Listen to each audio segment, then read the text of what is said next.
as you probably know, maybe all the clinical trials testing drugs for Alzheimer's disease have mainly focused on targeting one of the two main pathologies in Alzheimer's disease.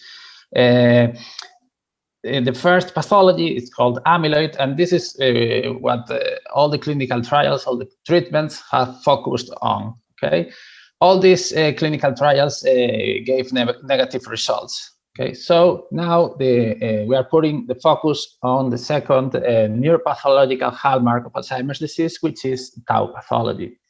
And now the clinical trials are trying to remove all these neurofibrillary tangles of tau. For this reason, it is important to develop new biomarkers that can inform about the presence and progression of tau pathology in the brain. This is essential to demonstrate that your treatment against tau is actually effective, removing tau or halting the accumulation of tau in clinical trials. And that's why we need new biomarkers, and in particular, biomarkers that are accessible, cheap, and that can be used in very different scenarios to facilitate these clinical trials.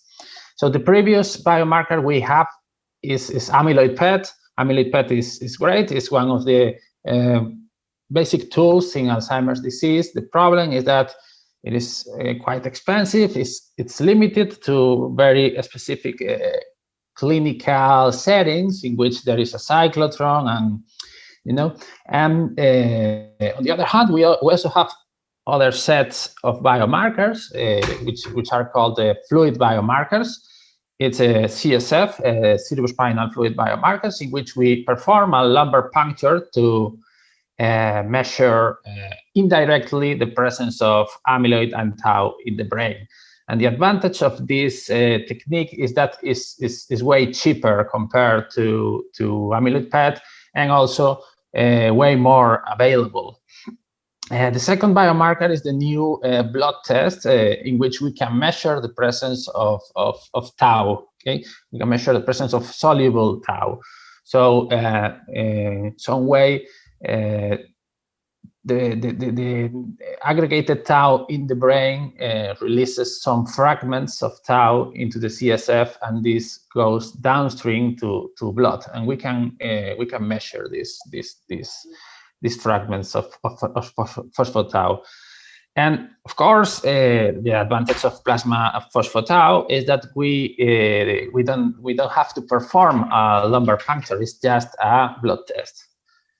So I think this is why we need these biomarkers, because they are cheaper, they are more accessible.